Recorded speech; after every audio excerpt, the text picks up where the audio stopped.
Hello everyone, welcome to Telugu employment hub. Central government కింద పనిచేస్తున్న సంస్థ నుంచి అయితే మనకు నోటిఫికేషన్ అయితే రిలీజ్ అయింది గైస్.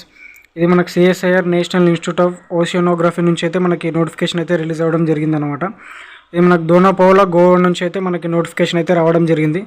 దీంట్లో మనకి జూనియర్ సెక్రటరియట్ అసిస్టెంట్ అలాగే జూనియర్ స్టెనోగ్రఫీకి సంబంధించిన పోస్టుల కింద అయితే వీళ్ళైతే వేకెన్సీస్ అయితే భర్తీ అయితే చేయడం అయితే జరుగుతుందన్నమాట. ఉమెన్ క్యాండిడేట్స్ కూడా వీళ్ళైతే ఎంకరేజ్ అయితే చేస్తున్నారు అనమాట అప్లై చేసుకోవడానికి. వీళ్ళు ఫ్రీగా అయితే ఉమెన్ క్యాండిడేట్స్ అయితే అప్లై అయితే చేసుకోవచ్చు అనమాట. ఆన్లైన్ అప్లికేషన్ స్టార్ట్ డేట్ చూసుకుంటే మనం May 26 నుంచి అయితే మనకు అప్లికేషన్స్ అనేవి స్టార్ట్ అయినాయి అనమాట. ఆన్లైన్ అప్లికేషన్ సబ్మిషన్ చేయడానికి మన లాస్ట్ డేట్ చూసుకుంటే June 24 మనకు లాస్ట్ డేట్ అయితే ఉందన్నమాట. ఇక మనం జాబ్ డీటెయిల్స్ చూసుకుంటే ఫస్ట్ మన జూనియర్ సెక్రటరీ అసిస్టెంట్ ఏదైతే ఉందో దాంట్లో జనరల్ అలాగే ఫైనాన్స్ అండ్ అకౌంట్స్ అలాగే స్టోర్స్ అండ్ పర్చేజ్కి సంబంధించి డివైడ్ చేయడం అయితే జరిగిందన్నమాట పోస్టులు అయితే. ఫస్ట్ మన జనరల్లో చూసుకుంటే 10 వేకెన్సీస్ అయితే ఉన్నాయన్నమాట. అలాగే ఫైనాన్స్ అండ్ అకౌంట్స్లో చూసుకుంటే 6 వేకెన్సీస్ అయితే ఉన్నాయి. అలాగే స్టోర్స్ అండ్ పర్చేజ్లో చూసుకుంటే 3 వేకెన్సీస్ అయితే ఉన్నాయన్నమాట. ఈ జూనియర్ సెక్రటరీ అసిస్టెంట్ పోస్ట్కి అప్లై చేసుకోవడానికి ఏజ్ లిమిట్ చూసుకుంటే మనం 18 నుంచి 28 ఇయర్స్ మధ్యలో ఉన్న ప్రతి ఒక్కరు అయితే అప్లై అయితే చేసుకోవచ్చు అనమాట. గ్రూప్ సికి సంబంధించిన పోస్ట్ అన్నమాట ఇది. మనకు పే లెవెల్ 2 కింద శాలరీ చూసుకుంటే మనం 19,900 నుంచి 63,200 వరకు అయితే మనకు శాలరీ అయితే రావడం అయితే జరుగుతుందన్నమాట. దీంతోపాటు మనకు అలవెన్సెస్ కూడా ఉంటాయన్నమాట. TNS allowance, transport allowances, house rent allowances కూడా ప్రొవైడ్ చేయడం అయితే జరుగుతుందన్నమాట. నెక్స్ట్ మన జూనియర్ స్టెనోగ్రాఫర్కి సంబంధించిన డీటెయిల్ చూసుకుంటే దీంట్లో మనకు 6 వేకెన్సీస్ అయితే ఉన్నాయన్నమాట. ఏజ్ లిమిట్ చూసుకుంటే 18 నుంచి 27 ఇయర్స్ అయితే ఉండాలన్నమాట. ఇది కూడా మన గ్రూప్ 6 సంబంధించిన పోస్ట్ అనమాట. దీంట్లో పే లెవెల్ 4 కింద 25,500 నుంచి 81,100 వరకు అయితే శాలరీ అయితే ఉంటుందన్నమాట. దీంట్లో మనకు బేసిక్ పే చూసుకుంటే 47,415 అయితే శాలరీ అయితే ఉంటుందన్నమాట. ఈ జాబ్కి సంబంధించిన క్వాలిఫికేషన్ చూసుకుంటే ఫస్ట్ మన జూనియర్ సెక్రటరీ అసిస్టెంట్కి సంబంధించి చూసుకుంటే 10+2 క్వాలిఫికేషన్ అనమాట. 10th తర్వాత ఇంటర్ ఎవరైతే కంప్లీట్ చేసిన ప్రతి ఒక్కరు అయితే అప్లై అయితే చేసుకోవచ్చు అనమాట. దీనికి సంబంధించిన వర్క్ ఏం చేయాలంటే మనం చూసుకుంటే general administration, finance, accounts and stores and పర్చేజ్కి సంబంధించిన వర్క్ ఏదైతే మీకైతే అసైన్ చేస్తారో అదైతే కంప్లీట్ చేయాల్సి అయితే ఉంటుందన్నమాట. నెక్స్ట్ మన జూనియర్ స్టెనోగ్రఫీకి సంబంధించిన పోస్ట్కి చూసుకుంటే దీనికి కూడా మనకు 10+2 10 తర్వాత ఇంటర్ ఎవరైతే కంప్లీట్ చేస్తారో వాళ్ళైతే అప్లై అయితే చేసుకోవచ్చు అనమాట. దీనికి మనకు సెక్రటరీ, స్టెనోగ్రఫీ అసిస్టెంట్స్ అలాగే టైపింగ్ వర్క్ అయితే ఉంటుందన్నమాట. ఏవైతే వర్క్ మీకు అసైన్ చేస్తారో అదైతే కంప్లీట్ చేయాల్సి అయితే ఉంటుందన్నమాట. 10 తర్వాత ఎవరైతే 3 ఇయర్స్ డ్యూరేషన్ డిప్లొమా ఎవరైతే కంప్లీట్ చేస్తారో వాళ్ళు కూడా ఈ జాబ్కి అయితే అప్లై అయితే చేసుకోవచ్చు అన్నమాట.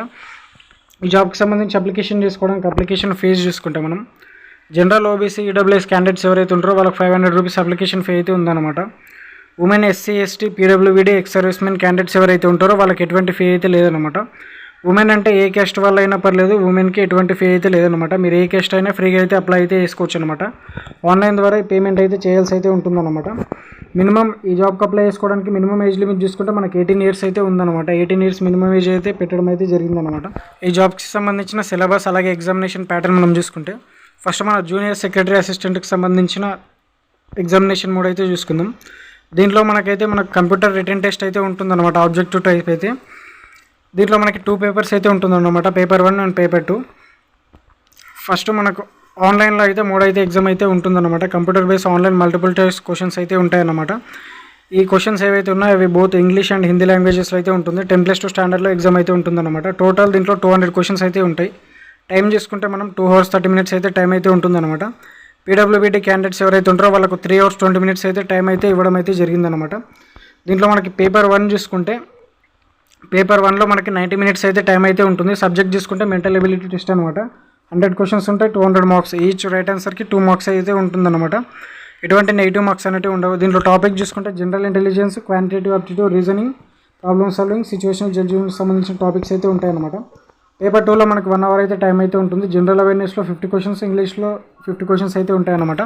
ఈచ్ కరెక్ట్ ఆన్సర్కి 3 marks అయితే ఉంటాయన్నమాట. 150, 300 marks అయితే ఉంటాయన్నమాట పేపర్ 2లో. 1 రాంగ్ ఆన్సర్కి 1 నెగిటివ్ మార్క్ అయితే ఉంటుందన్నమాట దీంట్లో మనకి. దీని తర్వాత మనకు ప్రొఫిషియన్సీ టెస్ట్ ఇన్ కంప్యూటర్లో మనకి టైపింగ్ టెస్ట్ అయితే ఉంటుందన్నమాట. ఇంగ్లీష్లో అయితే 35 words per minute అయితే టైప్ చేయాలి. అలాగే హిందీలో అయితే మనం 30 words per minute అయితే టైప్ చేయాల్సి అయితే ఉంటుందన్నమాట. కంప్యూటర్ టెస్ట్ అలాగే పేపర్ 1 ఏదైతే ఉందో క్వాలిఫైడ్ నేచర్లో చూస్తారనమాట. దాని కట్ ఆఫ్ మార్క్స్ పెట్టి పేపర్ 2లో మనకైతే మెరిట్ ఎవరికైతే మెరిట్ ఎక్కువ వస్తుందో వాళ్ళకి దాని ద్వారా మెరిట్ లిస్ట్ అయితే ప్రిపేర్ చేయడం అయితే జరుగుతుందన్నమాట.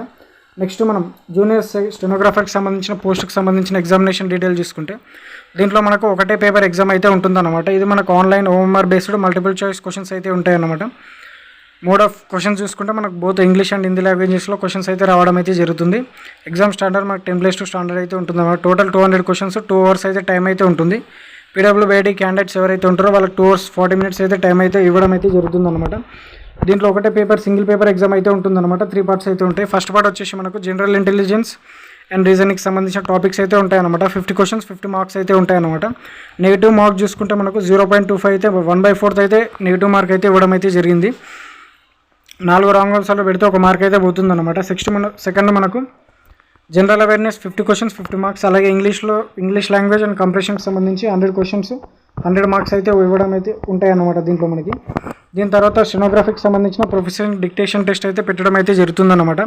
దీనిలో మనకు 10 minutes అయితే ఉంటుందన్నమాట. ఇంగ్లీష్లో హిందీలో అయితే మనకు 80 words per minute అయితే మన ట్రాన్స్క్రిప్షన్ అయితే రాయాల్సి అయితే ఉంటుందన్నమాట.